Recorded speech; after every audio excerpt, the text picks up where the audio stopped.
Difficile d'échapper à ce phénomène. Pas un jour ne se passe sans entendre parler des start-up. Modèle entrepreneurial mêlant plusieurs notions, innovation, digital ou encore fort potentiel de croissance. Emmanuel Macron veut même faire de la France une start-up nation. Bonjour, qu'est-ce qu'une start-up? La Corse est-elle prête pour leur développement? Quelles sont les clés de la réussite, les besoins, les erreurs à éviter? Economie vous propose ce mois-ci de partir à la rencontre de ces femmes et de ces hommes entrepreneurs d'un nouveau genre.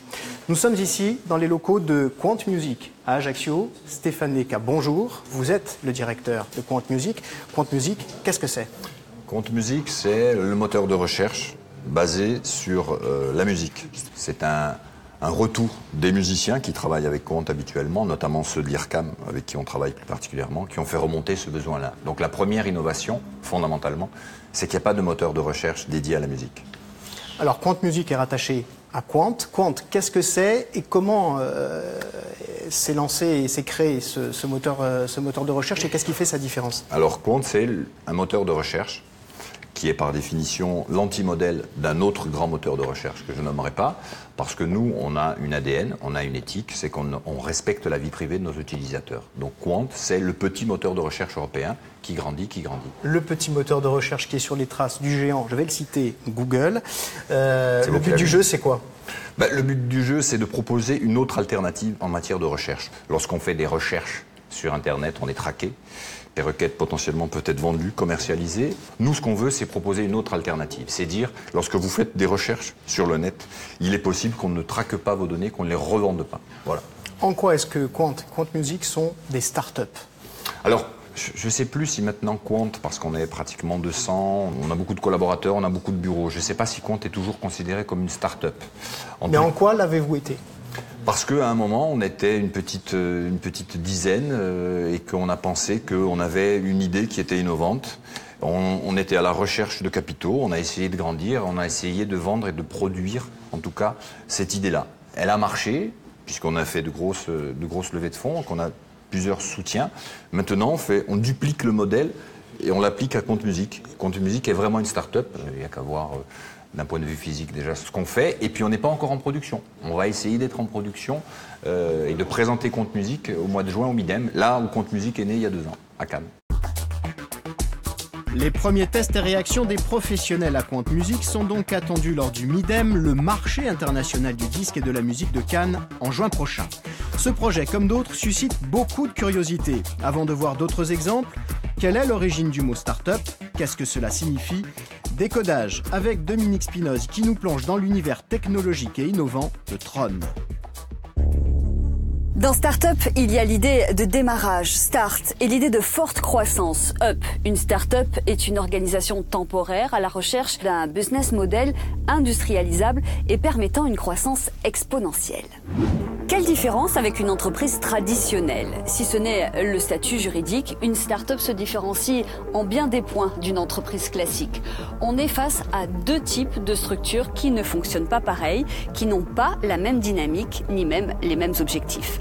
La différence fondamentale est qu'une entreprise est organisée pour exécuter et optimiser un modèle de développement qui fonctionne, alors qu'une start-up est organisée pour en trouver un. Quelles sont les caractéristiques d'une start-up? Être une start-up, c'est répondre à 4 conditions. Une forte croissance potentielle, utiliser une technologie nouvelle, avoir besoin d'un financement massif, les fameuses levées de fonds, et enfin être sur un marché nouveau dont le risque est difficile à évaluer. Il faut disposer d'un certain nombre de caractéristiques. La start-up est temporaire. Être start-up n'est pas un objectif en soi. Une start-up est une phase particulière. Le principal objectif est d'en sortir. Il s'agit de transformer une idée en entreprise, de trouver une nouvelle manière de rendre un service, de créer de la valeur. Elle est à la recherche d'un business model. Être une start-up, c'est apporter de la valeur à des clients avec un produit ou un service que personne n'a jamais fait avant. Et l'enjeu d'une start-up est de trouver et construire le modèle de développement qui va avec. Elle est industrialisable et reproductible. Cela signifie qu'une start-up cherche un modèle qui, une fois qu'il fonctionne, peut être réalisé à plus grande échelle dans d'autres lieux ou fait par d'autres. L'exemple le plus parlant est celui d'Airbnb ou d'Uber, qui se déploie ville par ville à partir d'une recette qui fonctionne. Enfin, elle est scalable. Entendez par là croissance exponentielle. L'autre caractéristique d'une start-up, c'est sa scalabilité. Qu'est-ce que cela veut dire? Le fait d'avoir un modèle où plus le nombre de clients augmente, plus les marges sont grandes. Les premiers clients coûtent plus cher que les suivants, et ainsi de suite. C'est cette scalabilité et le fait que le modèle soit reproductible qui permet aux startups de grandir si vite, si loin, en si peu de temps, comparativement à une entreprise plus classique. Ces dernières années, le Corsican Tech, l'univers de ces startups, en Corse est en plein développement, même embryonnaire, de nombreux projets émergent et représenteraient 150 à 200 emplois. Maya Gradian et Alex Bouty sont allés à la rencontre de certaines de ces jeunes pousses. J'ai créé une agence de voyage qui est spécialisée dans le cyclotourisme. Donc c'est grâce à cette expérience que j'ai commencé à réfléchir à ce concept de bike sharing designé pour les touristes.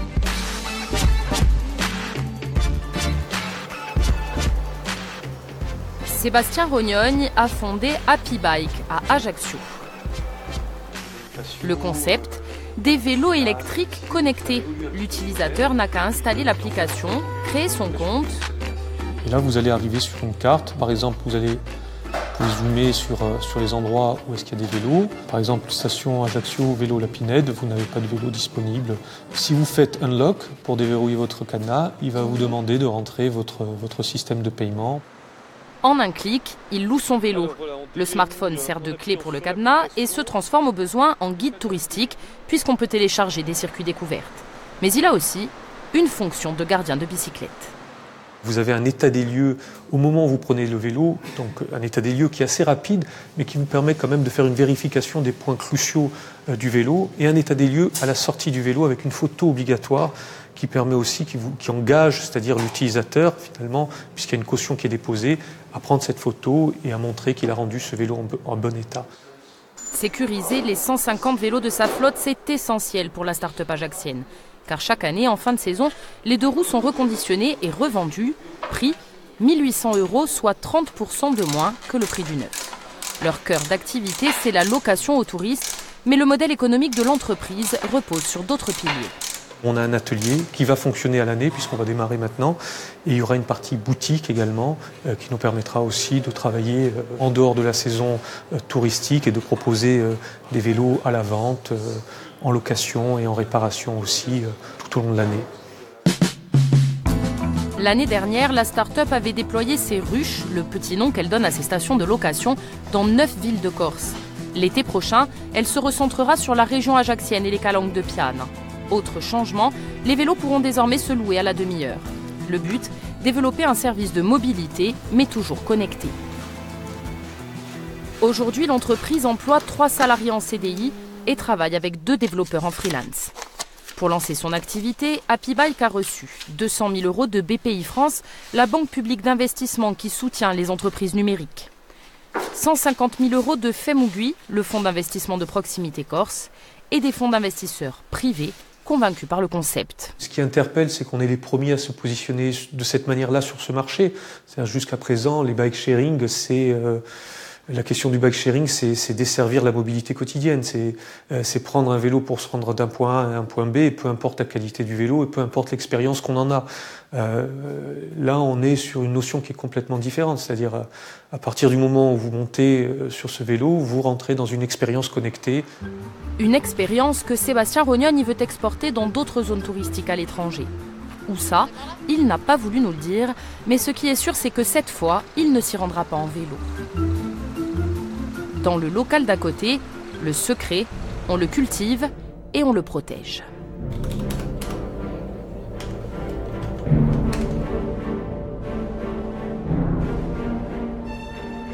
Tout ce que je vous ai dit est grand public.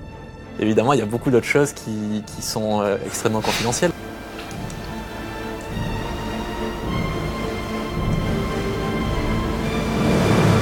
Jérémy Nérou a fondé Icar Technologies à Ajaccio. Il n'a que 25 ans, mais son pitch est réglé comme du papier à musique. On a développé une bague, cette bague, qui va vous permettre d'ouvrir et démarrer votre véhicule, qui va vous permettre de payer, qui va vous permettre de vous identifier un peu partout, tout ça à partir d'un geste très simple, celui-ci. Et tout ça en toute sécurité. Je veux dire par là que si jamais je retire la bague de mon doigt, elle se désactive et personne ne peut l'utiliser. Vous la voulez? Cette bague n'est qu'un prototype.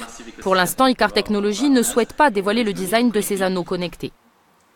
Une cinquantaine d'entre eux est déjà active en France et à l'étranger, mais plutôt que de s'attarder sur l'esthétique, la start-up préfère communiquer sur la technologie qu'il renferme.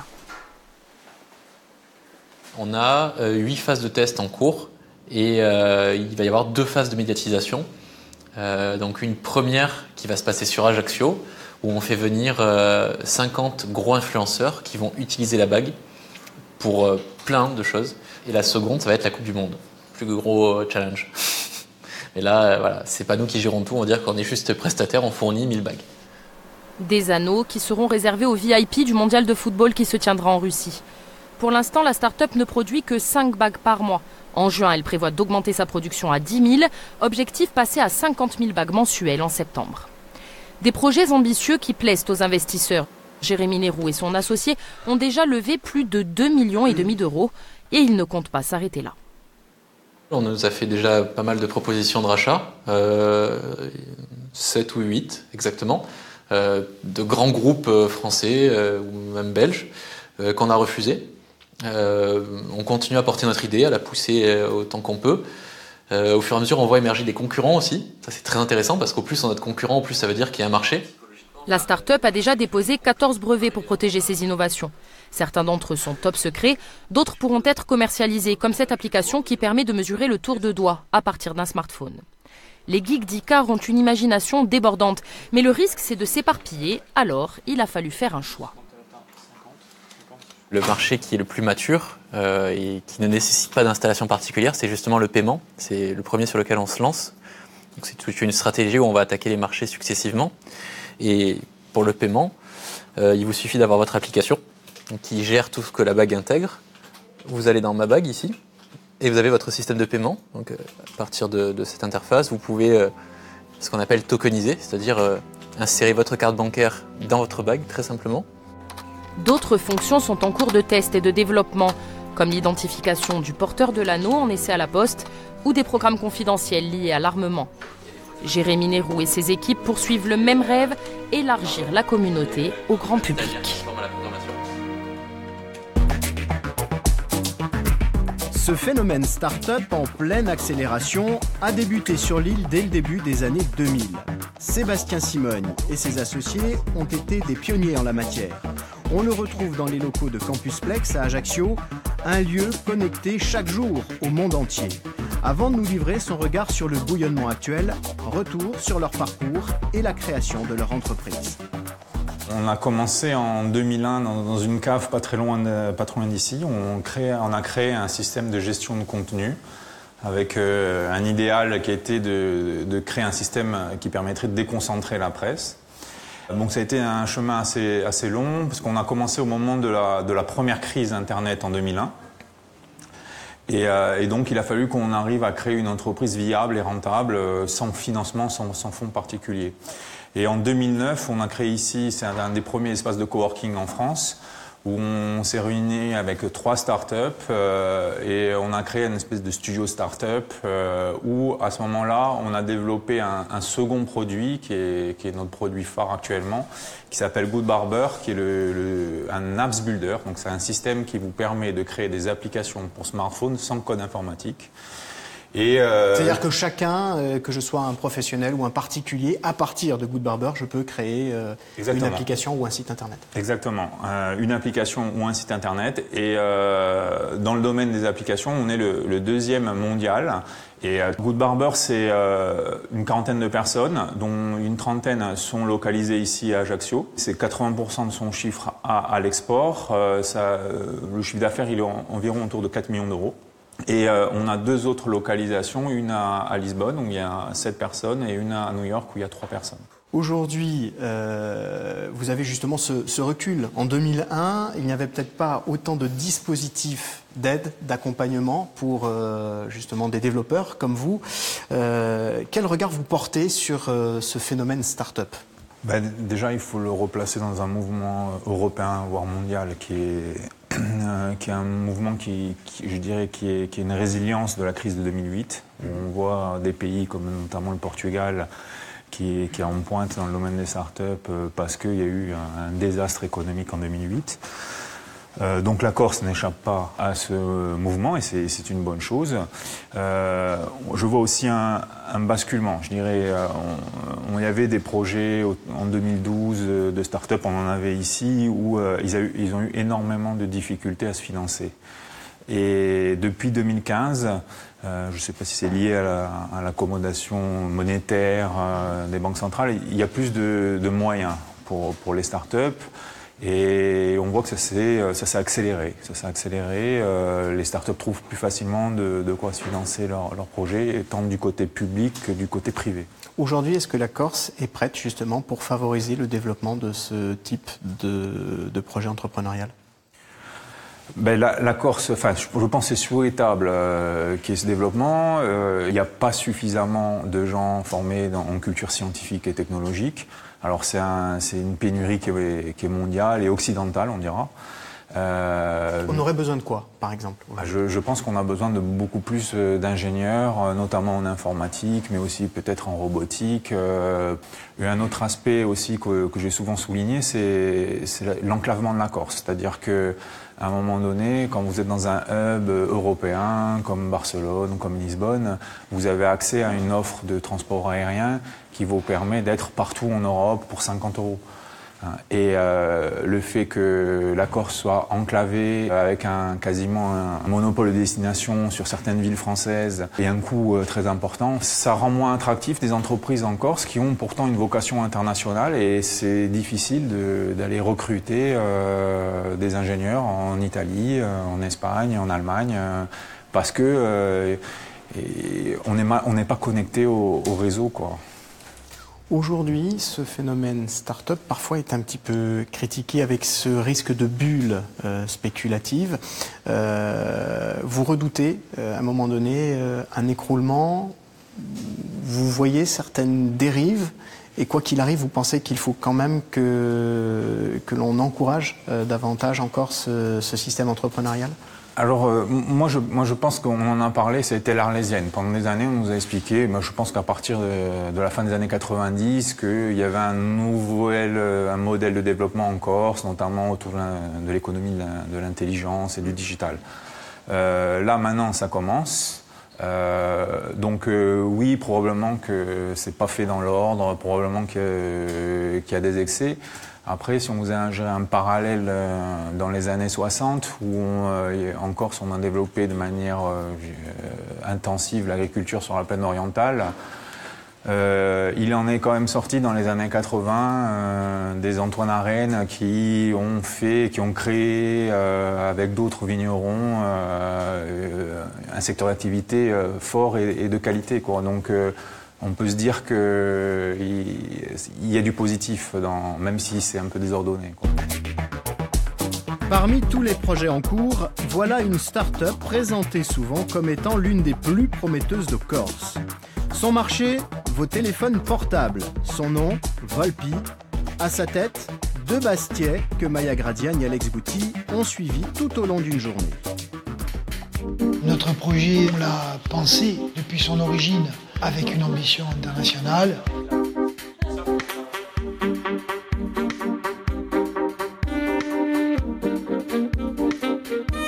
Quoi de plus porteur que le marché du téléphone portable ? Il y a 1 an et demi, Paul Minigogne et Marc Simeoni fondaient Volpi à Bastia. Volpi, c'est une application qui permet d'évaluer l'état de votre téléphone pour le revendre ou l'échanger. Moi, quelque chose qui m'a effaré, c'est le jour où j'ai appris que par an, il se vendait 22 millions de smartphones en France. Ça viendrait à l'idée de personne d'acheter une nouvelle voiture et de ne pas revendre son ancienne voiture. Donc, quoi de mieux qu'une application qui soit capable de dire votre téléphone, à ce moment-là, à un moment T, il représente tant d'argent. Quoi de plus qualifiant et quoi de plus facile que de télécharger une application sur le support qu'on souhaite vendre. S'il est satisfait du prix proposé, l'utilisateur envoie son mobile à Volpi qui paie des réceptions. Enfin, après quelques vérifications. Les smartphones les plus hauts de gamme, soit 20% des appareils, passent entre les mains de Sam qui vérifie que les tests sont efficaces. En général, à part pour les rayures, le diagnostic est fidèle, mais il y a parfois de mauvaises surprises. Là, par exemple, on est sur un cas d'un téléphone qui a un problème de tactile. C'est un problème connu sur l'iPhone 6 Plus. On a le tactile qui ne réagit pas et on a l'écran qui devient un peu fou tout seul. Voilà. Donc là, on est sur un problème qui n'a pas été déclaré. On a eu une déclaration avec uniquement des marques d'usure. Donc on va l'envoyer en recotation et en fonction de la réponse du client, on paiera le téléphone ou on lui renverra. Les téléphones récents ou en bon état sont ensuite reconditionnés et remis sur le marché. Les autres finiront à Cergy-Pontoise pour y être démembrés ou recyclés. En tout, l'année dernière, la start-up a collecté 4000 appareils. Bon, mais là, on va aller dans l'open space des devs. Les devs ou développeurs. Yo. Ici, la plupart sont insulaires ou issus de la diaspora, mais pas que, car le dev se fait rare sur le marché. Nous, on a puisé dans un réservoir d'abord local, issu de produits de formation aussi bien de l'université de Corse que des autres universités continentales. Maintenant, voilà, vu qu'il y a une grande carence pour toutes les startups, ça devient particulièrement difficile et on est complètement ouvert à pouvoir accueillir des gens qui viennent d'ailleurs, notamment Amr, qui est originaire d'Égypte, mais qui a travaillé en Macédoine et qui a travaillé en Allemagne aussi. De 2 associés au départ, l'équipe s'est étoffée et compte maintenant 17 membres. Pour convaincre leurs salariés de travailler avec eux, Marc et Paul ont décidé de partager le gâteau. Cette aventure-là, c'est pas juste l'aventure de Paul et Marc, c'est l'aventure de toute l'équipe de Volpi. Donc ce n'est que justice de partager les fruits futurs qu'on espère nombreux et juteux du travail qu'on a effectué. Donc ce qu'on a proposé, nous, à notre équipe, ce sont des stock options, des options sur le capital pour que tout le monde ait un morceau du rêve qu'on est en train de bâtir ensemble. Ici, tout le monde s'intéresse à la gestion de la relation client, car la start-up fonctionne sur un modèle B2C, Business to Consumer, c'est-à-dire qu'elle s'adresse directement aux consommateurs. Mais le pro du marketing, c'est Marc. Il est le maître des métriques, ces indicateurs de performance qui s'affichent en couleur sur son écran. C'est absolument essentiel. Mais en fait, dans toutes les tâches qu'on accomplit, il n'y a plus trop de dichotomie importante entre les opérations, la recherche, la technologie et le marketing. Tout ça est intégré dans des process qui sont des process continus. Mais avoir le sens et la technique du marketing, c'est tout ce qui fait la différence entre la vie et la mort, surtout pour une start-up comme la nôtre qui est orientée vers les particuliers et les consommateurs. Publicité sur les réseaux sociaux, les moteurs de recherche, à la télévision ou dans les magazines spécialisés, placement de produits par des influenceurs issus de la télé-réalité, Volpi consacre de gros budgets à la communication. L'objectif, c'est de faire connaître l'appli et jusqu'ici, la stratégie a fonctionné. L'année dernière, elle est même passée en tête des téléchargements sur l'App Store devant Snapchat. L'autre moyen de se faire connaître, ce sont les salons spécialisés. Cette grande chaîne mexicaine y a repéré les Corses et est intéressée par leur technologie. À l'heure du numérique, l'insularité n'est pas un problème pour Marc qui enchaîne les vidéoconférences, car le marché des applications mobiles n'a pas de frontières. Pour nous, la France, c'était l'étape numéro 1, mais ce n'est pas une finalité, même si le marché est très intéressant et très dense. On se projette dans des marchés européens, et puis au gré des salons, des congrès dans lesquels nous participons, on est très souvent sollicité par des acteurs internationaux beaucoup plus exotiques de notre point de vue. Et je crois que le dernier pied de nez qu'on voudrait faire à notre implantation en Corse, c'est quand même l'idée de dire que nous, on ne considère pratiquement pas le marché corse et qu'on y a très très peu de clients. On y vit et on y est heureux simplement. 2 bureaux devraient ouvrir au début de l'année prochaine, en Espagne et en Allemagne. Un tel développement demande beaucoup de liquidités. Volpi a déjà levé 2,5 millions d'euros. Une troisième levée de fonds est en cours. Les entrepreneurs espèrent emprunter entre 1,5 million et 5 millions d'euros. On a sollicité uniquement des fonds privés. Donc déjà, ça prouve que même sans argent public, on peut réussir, y compris bien sûr en Corse. Mais bien sûr, on se pose des questions lorsqu'on voit que des institutions comme BPI, qui financent tous les entrepreneurs de France, refusent de financer notre projet, sans nous donner d'explications ni quoi que ce soit, mais au final, on avance quand même. L'équipe travaille à la nouvelle version de l'application qui devrait sortir à la fin du mois de mai. Entre autres nouveautés, plutôt qu'un prix de rachat, Volpi proposera désormais un score pour les appareils testés. L'ambition des Bastiers, devenir à terme l'Argus du téléphone portable. On l'a vu, les startups sont des entreprises un petit peu à part. Pour les financer, différents dispositifs existent en fonction de leur stade de développement. Décodage de Dominique Spinoz et avec cette fois-ci voyage dans l'univers de Retour vers le futur. Il y a deux sources de financement, le financement public et le financement privé.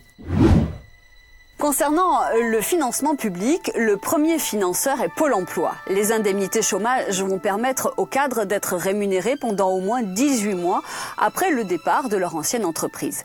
Viennent ensuite les subventions qui ont l'avantage de ne pas faire l'objet de remboursement. Il s'agit donc de dispositifs à solliciter en priorité.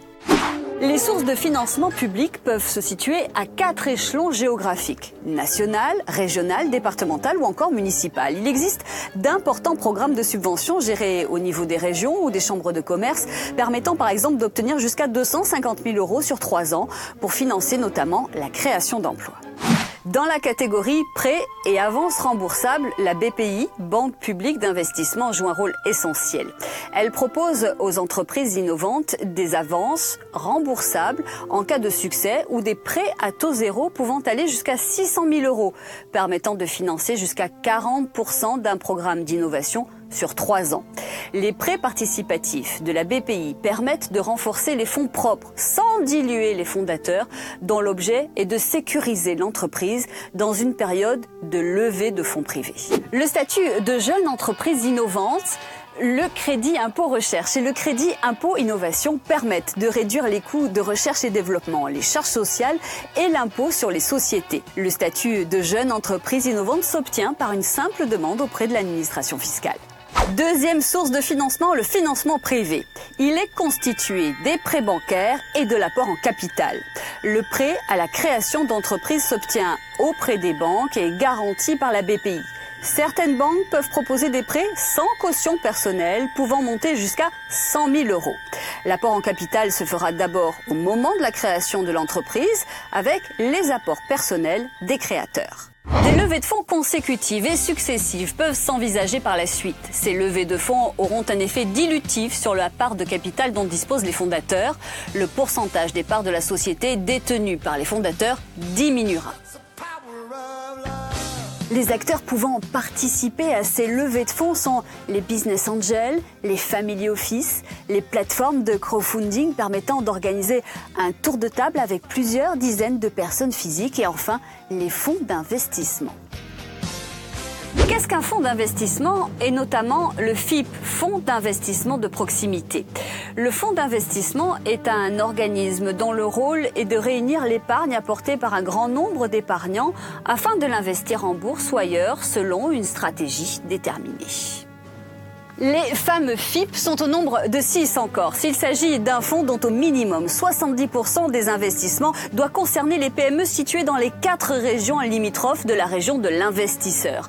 C'est un moyen d'accéder au marché des sociétés non cotées et de privilégier l'investissement local. Les FIP spécialisés sur la Corse offrent un régime fiscal très avantageux pour les épargnants car ils ouvrent droit à une réduction d'impôt de 38% au lieu de 18% ailleurs.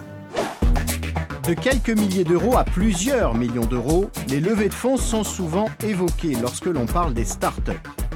On vient de le voir, parmi les partenaires financiers figurent les fonds d'investissement de proximité, les FIP. Jean Savelli est responsable en Corse de l'un d'entre eux, ACG Management. Pour la 2e année consécutive, il vient de lancer un dispositif dédié à l'innovation et à ses startups. L'occasion pour nous de comprendre ce qu'est un FIP. C'est un outil qui est mis à la disposition des entreprises pour les financer. Ça fonctionne en fait grâce à de l'épargne de particulier qui va confier son argent pendant une durée de 8 ans. Et en contrepartie de cet argent qui va être bloqué, ils vont avoir une économie d'impôt sur leurs revenus.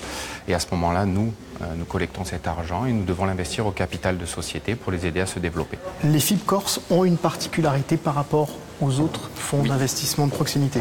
Oui, ils ont une particularité notamment sur l'incitation fiscale, parce que les FIP existent depuis le début des années 2000 et aucun ne venait investir en Corse. Donc un dispositif particulier a été créé pour investir uniquement en Corse, avec un avantage fiscal supérieur à ce qui se fait sur le continent, parce que les épargnants aujourd'hui ont peut-être une méconnaissance de l'économie en Corse, et donc du coup, avec cet avantage-là, permettent de venir souscrire au FIP et nous donnent des fonds pour pouvoir investir dans les sociétés corses. Alors concrètement, comment ça se passe lorsque vous rentrez au capital d'une entreprise? Alors nous rentrons en tant qu'actionnaire sur une entreprise, donc on va prendre des parts de capital en échange de notre investissement. Il faut savoir qu'on restera, quoi qu'il arrive, minoritaire. On n'a pas vocation à gérer l'entreprise, parce que ce qu'on fait... ce n'est pas de prendre le contrôle de l'entreprise. Pas du tout, au contraire. Nous, on fait d'abord confiance à un dirigeant, à un homme ou une femme, plus qu'à un projet ou une entreprise en elle-même. Donc du coup, on va miser sur un dirigeant qui va être capable de gérer son projet, et nous, on va être là pour l'accompagner, pour l'aider pendant la période sur laquelle on va rester avec lui, qui est autour de 7-8 ans. ACG Management, dont vous êtes le directeur en Corse, ça pèse quoi? Ça représente quoi? Vous avez participé à combien de développement d'entreprises ces 10 dernières années? Alors, on a investi, donc on a levé 10 fonds, et sur ces 10 fonds, donc on a accompagné depuis 65 entreprises, on en accompagne encore aujourd'hui. Ça représente un petit peu plus de 170 millions d'euros investis au capital de PME Corse. Alors, vous avez développé depuis l'an dernier un fonds dédié à l'innovation. On pourrait appeler ça l'aide aux startups. C'est Corsica Innova. Pourquoi vous êtes-vous positionné sur ce secteur-là? Alors, c'est pas un fonds, c'est un dispositif qu'on a mis en place pour pouvoir justement financer des startups, parce qu'on avait financé depuis quelques années une ou deux startups, et on avait envie, sur une position stratégique, d'aller aider ce segment-là. Il faut savoir que traditionnellement, donc, les startups sont financées par des fonds d'innovation, des FCPI, qui ne financent pas pour l'instant en Corse, et donc du coup peu de dispositifs à la disposition des startups corses. Mais ce que nous on a remarqué, c'est que depuis maintenant quelques années, un écosystème est en train de se mettre en place, en train de se créer, et on voit émerger des jeunes entrepreneurs avec des idées bien pensées, bien concrètes, et qui ont besoin maintenant, une fois qu'elles ont réussi un petit peu à faire le test de leur marché, d'accélérer. Et le fonds d'investissement est indispensable dans cette partie-là. Donc du coup, nous, on a décidé de venir pour pouvoir justement aider ces jeunes entreprises corses à se développer. Alors souvent, le modèle de financement des startups est critiqué, en tout cas de plus en plus critiqué. On parle d'un système souvent spéculatif autour de la start-up, la crainte d'une bulle qui se met en place avec peut-être à terme un écroulement du système. Est-ce que vous comprenez ces critiques? Oui, tout à fait.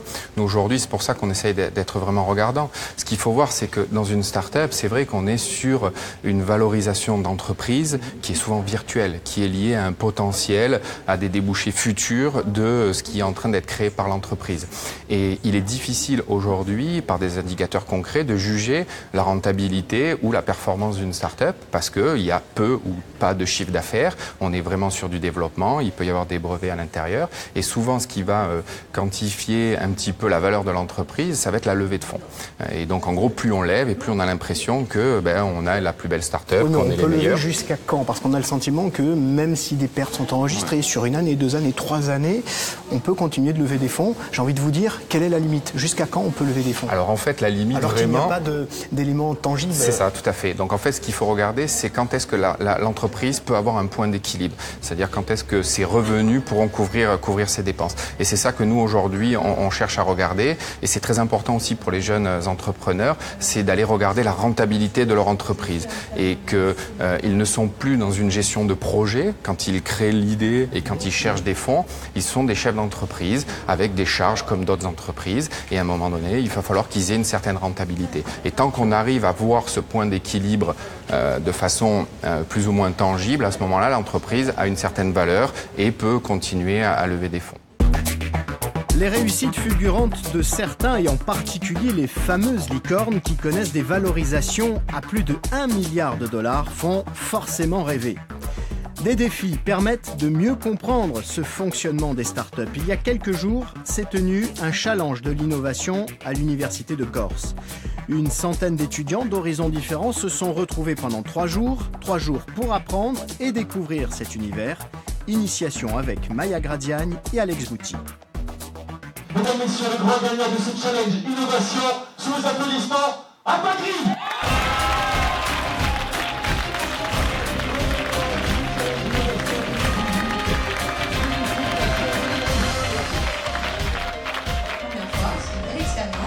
Et franchement, gagner, c'est un 3 jours plus tôt, à la bibliothèque universitaire de Corté, une centaine d'étudiants se présentent à l'accueil. Pendant le challenge, ils vont devoir se mettre dans la peau d'entrepreneurs et développer un projet innovant. Pour les aider, une 60aine de professionnels vont se relayer. Parmi eux, Nicolas Alphonse, Chief Technology Officer ou directeur technique de Kelly Network.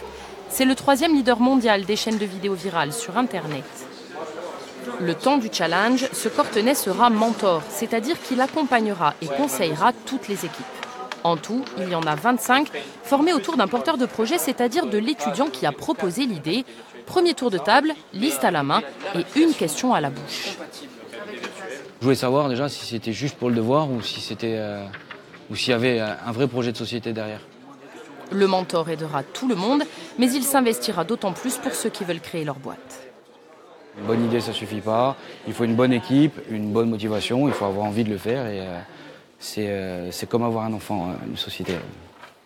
Les étudiants ont des profils variés. Ils sont inscrits en informatique, économie, entrepreneuriat ou encore à Polytech comme ce porteur de projet.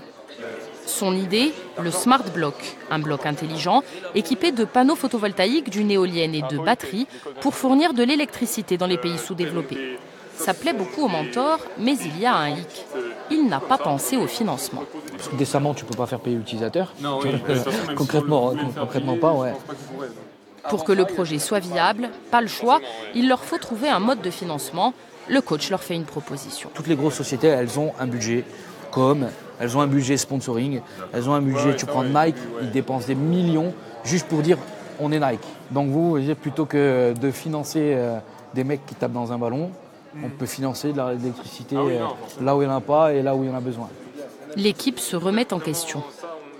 Il nous a ramené à la réalité économique en fait, parce qu'on a pensé surtout en termes d'innovation technologique et on n'a pas vraiment... on a essayé de cibler notre marché, mais il faut aussi avoir un modèle économique viable et on n'est pas seulement sur l'aspect humanitaire, quoi. Forcément il faut financer tout ça.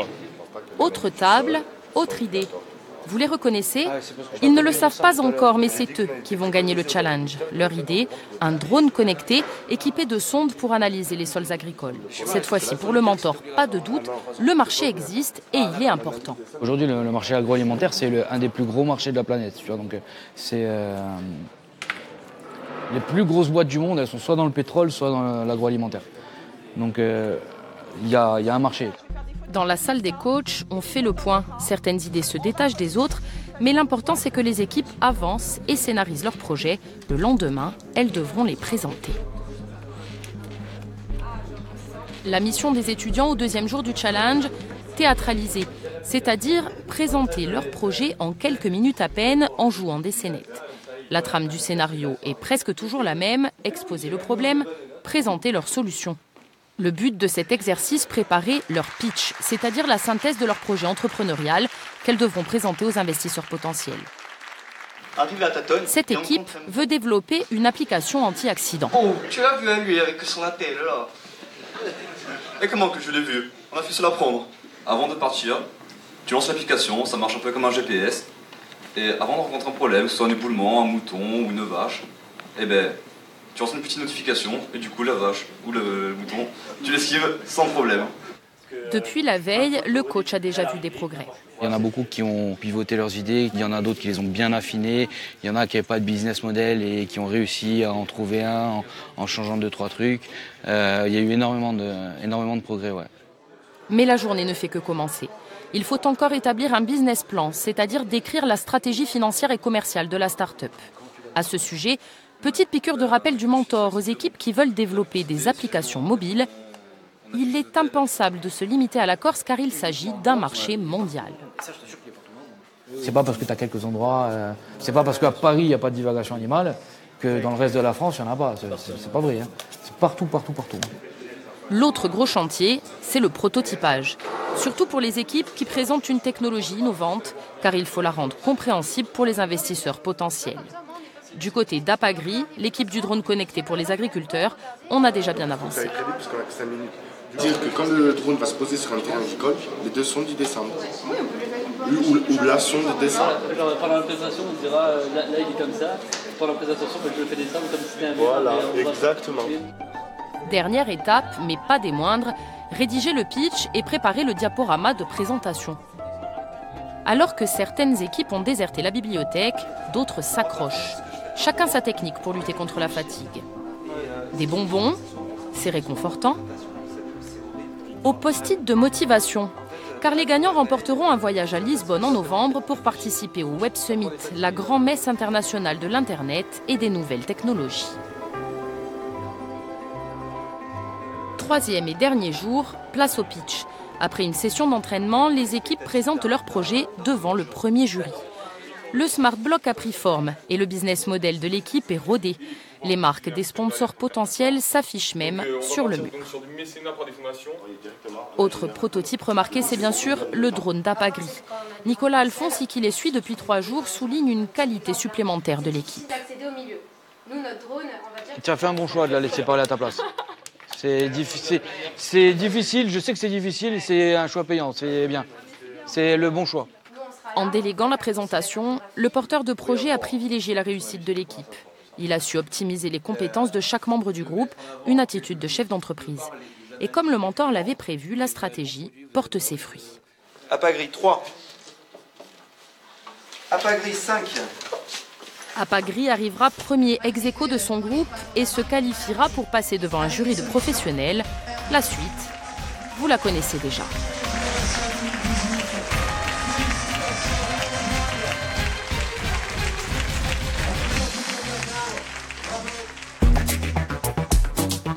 À travers ce challenge, on voit bien l'engouement suscité par ce modèle start-up. Les coachs sont là pour rappeler les fondamentaux et qu'une idée ne suffit pas forcément pour faire une entreprise. Des voix s'élèvent aussi pour mettre en garde sur les risques et sur les illusions que peut générer ce modèle. Benjamin Zimmer est co-auteur avec Nicolas Menet de Start-up Arrêtons la mascarade. Ce chef d'entreprise diplômé de Supélec n'est pas contre les start-up, il estime qu'il faut être plus sélectif. C'est bon, on est en enregistrement, donc merci de répondre à nos questions. Pour quelles raisons parlez-vous de mascarade en ce qui concerne ces startups ?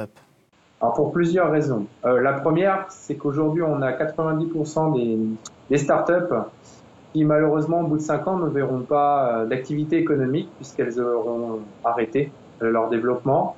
C'est une étude de l'INSEE qui a été présentée en 2016 qui l'a montré sur 10 000 startups. Parmi les 10% qui resteront de ces startups, seulement 3% seront pérennes puisqu'elles auront une croissance, alors que les 7 autres seront en dépôt d'activité, enfin en tout cas dans des difficultés économiques. Pourquoi mascarade finalement ? Parce que on conçoit qu'il y a beaucoup d'aujourd'hui d'entrepreneurs, beaucoup de startups qui sont lancées un petit peu partout en France, dans différents domaines. Il y a juste à mettre un peu de digital maintenant dans n'importe quel produit pour dire qu'on est une startup. Et malheureusement, comme je viens de vous l'annoncer, un certain nombre d'entre elles ne verront pas d'activité économique. Et ça s'explique. Voilà, comment expliquez-vous justement le fait qu'il y ait autant de déchets en ce qui concerne la pérennité de ces startups ? Une étude qui a été faite par le réseau French Tech montre que 40% d'entre elles, finalement, n'ont pas posé le bon problème, le bon diagnostic avant de trouver la solution. Donc elles sont parties tout azimut sur une solution digitale sans réellement aller interroger leur marché. Et ça, c'est une des raisons. Après, il y a d'autres raisons. Généralement, les entrepreneurs ont des difficultés aussi à exprimer un modèle économique, donc à s'insérer dans une chaîne de valeur où il y a un certain nombre d'acteurs avec des modèles économiques. Et malheureusement, les entrepreneurs ne trouvent pas forcément les clés de la réussite. Et je voudrais revenir sur la mascarade. La mascarade, pourquoi ? Parce que Quand on est une start-up, par définition, une start-up, c'est un outil de développement économique qui va très vite. Donc, c'est un super outil marketing et de communication pour les politiques pour dire voilà ce que c'est que ma politique de développement économique. Encore un élément pour décrire cette mascarade, ce sont les investisseurs, notamment via la crise du subprime, qui ont utilisé en fait cet outil financier pour placer leur liquidité dans des rendements financiers plutôt intéressants, puisque certes beaucoup de startups échouent, mais parmi celles qui réussissent, il y a des super culbutes financières à faire. Et donc un certain nombre de millionnaires et de fonds de pension, de fonds de capital, de venture capital, ont compris tout l'intérêt d'investir dans les startups. Aujourd'hui, vous diriez quoi? Que c'est une forme d'illusion, ce modèle économique, ce nouveau modèle entrepreneurial que l'on nous vante partout? Alors en fait, c'est une forme d'illusion, oui et non. Oui, parce que si on regarde sur le volume, on peut effectivement dire que par rapport au fait d'avoir injecté autant de millions d'euros, qui sont souvent l'argent d'ailleurs du contribuable, on peut attendre de meilleurs résultats. Mais non, parce que si on regarde à côté, il y a des entreprises qui sont en train de réussir. Je pense à Criteo, je pense à Blablacar, qui sont des entreprises qui apportent de l'utilité grâce à des process digitaux qui permettent, quand on utilise Blablacar, de voyager de manière avec une empreinte écologique plus renforcée et en même temps de générer des revenus pour celui qui est propriétaire de la voiture. Donc il y a quand même un intérêt. Seulement aujourd'hui, on ne peut pas dire que tout le monde va réussir. Et en fait, c'est vraiment là-dessus qu'on milite dans ce livre, c'est que finalement, entreprendre, c'est très bien. Il faut effectivement donner à cette jeunesse qui a plein d'énergie l'occasion d'entreprendre. Maintenant, il faut lui expliquer que tout le monde ne va pas gagner. Et on ne sera pas tous des Mark Zuckerberg ou des Jeff Bezos. Beaucoup vont échouer. Derrière tous ces échecs, il faut finalement capitaliser dessus pour être encore meilleur quand on développe des entreprises. Comment maintenir justement l'esprit d'entreprise et de créativité que semble vouloir mettre en place ce modèle des startups? Mais on nous dit dans les médias, entreprenez. Ça suffit pas. Il faut entreprendre, certes, mais savoir pourquoi on le fait. Et donc, nous, ce que l'on dit, c'est qu'aujourd'hui, il y a plein de révolutions sur lesquelles notre pays peut se positionner. La révolution liée à la transition écologique, la révolution liée à la transition démographique, la révolution liée au tout digital dans nos entreprises avec le télétravail, enfin, une nouvelle forme d'entreprise libérée, étendue, qui est en train de se mettre en place. Et puis, tout ce qui va concerner le digital même au sein des entreprises. Merci Benjamin Zimmer d'avoir répondu à nos questions. Merci à vous. Accompagner, faire émerger de nouveaux projets et limiter les risques, c'est le but de l'incubateur Initia. Nous nous sommes rendus dans les locaux du Fab Lab d'Ajaccio, un lieu où l'on trouve des outils innovants dont une imprimante 3D au service de tous. Nous y avons rencontré Emmanuel Pierre, le directeur d'Initia. Initia, c'est une association qui est soutenue par la collectivité de Corse, les chambres de commerce, l'université et les communautés d'agglo de Bastia et d'Ajaccio. C'est un organisme d'appui à l'innovation au service des décideurs publics de la Corse. Donc il a deux missions, Initia a deux missions principalement. C'est l'accompagnement, l'incubation de projets d'entreprises innovantes, mais c'est aussi l'animation de l'écosystème sur le territoire. On a de l'assistance juridique, du dépôt de brevets. Ça va être aussi des prestations techniques pour notamment réaliser une appli ou en tout cas un premier produit viable sur le marché. C'est des prestations qui vont concourir au développement de la start-up. Aujourd'hui, Initia, c'est combien de dossiers traités chaque année? C'est combien d'entreprises qui sont en incubation chez vous? Alors, en incubation, chaque année, on a entre 10 et 12 nouveaux projets. Il reste en incubation environ 18 mois. Ce qui fait un portefeuille projet annuel d'une vingtaine de start-up. Pour en arriver là, on en expertise, on en pré-accompagne entre 80 et 100 tout au long de l'année. Donc il y a beaucoup de demandes. Alors tout au long de cette émission, on s'est posé la question de savoir si ces start-up sont un véritable modèle d'avenir ou s'il s'agit d'illusions en quelque sorte. L'un de nos invités parle même de mascarade. Quel regard vous portez, vous, sur ce monde des start-up aujourd'hui ? Alors peut-être que parler de mascarade, c'est un peu sévère parce qu'il y a de vraies réussites. En revanche, ces réussites sont quelquefois l'arbre qui cache la forêt. Effectivement, il y a aussi beaucoup d'échecs. Justement, le fait d'être accompagné concourt à minimiser ces échecs. Mais il y a aussi, j'allais dire, la réalité du quotidien. Et chaque projet de start-up aujourd'hui ne se manifestera pas par une levée de fonds de plusieurs millions d'euros et le recrutement de plusieurs dizaines de personnes. Ça arrive vraiment, c'est l'écume de la vague, mais bien évidemment, il faut tenter sa chance et c'est ce qui se passe au quotidien. On le voit chez nous, pour une entreprise qui, au bout d'un an, va lever des fonds de façon considérable et permettre de consolider sa croissance, on va avoir 2-3 entreprises qui ne vont pas forcément décoller et ce ratio est plutôt déjà intéressant dans le système. Cette plongée dans l'univers des startups nous a permis de rencontrer de jeunes entrepreneurs insulaires pleins d'entrain et d'énergie à la conquête de marchés bien loin de la Corse. Pour beaucoup, il reste encore à valider et à transformer l'essai. Les success stories font rêver, sont un vrai moteur, mais nouveau modèle ne veut pas dire improvisation. Chacun de ces projets demande une forte implication, une vraie approche de chef d'entreprise et dans certains cas une grande technicité et de solides formations. Le mois prochain, nous changerons d'univers, nous serons sur le port de Bastia, l'occasion de plonger dans les coulisses de l'un des poumons de l'économie insulaire. Nous nous intéresserons aussi à la Corsica Ferries, le leader du trafic passager entre la Corse et le continent, fête ses 50 ans. De 1968 à nos jours, nous retracerons les grandes étapes de l'histoire de cette compagnie, fondée par Pascal Lotta et désormais dirigée par Pierre Mattei. Rendez-vous dans un mois.